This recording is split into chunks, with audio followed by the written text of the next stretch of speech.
lahat ng pambihira, lahat ng kahanga-hanga. Pasok dito sa Pinoy Records. Galing ng Filipino.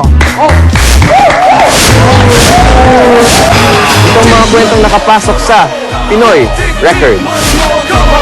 Ang top 3 oldest Christmas cards in the Philippines. Nahanap namin para sa Pinoy Book of Records. More than 30 years namang itinago nitong si June Teruel ang ating second oldest Christmas card na pag-aari ni Dr. Jeremias Mauricio. Plus, nung patapos na yung programa, naghahanap silang lumang Christmas card. Ngayon naitabi ako na Christmas card na iniinipit ko sa notebook ng tuwing ko na si Late General Raimundo Teruel.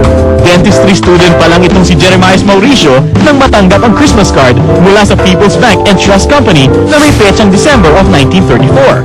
Unang numero nito is 679. F.D. Harrison, Pasay, Rizal, ngayon kung bago, sa under Metro Manila, Pasay City, ginawang 2216. Ito lang pinagalumang Christmas card na mabuhay hanggang ngayon. Pinadala sa kapatid ko, Jeremias.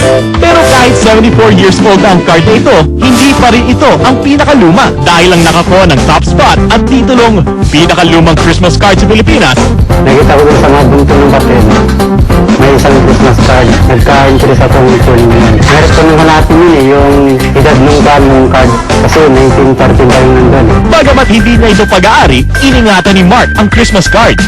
At ngayon, dahil sa nakasulat na petsang December of 1913, ito na ang pinakalumang Christmas card sa Pilipinas na nahanap ng Pinoy Book of Records.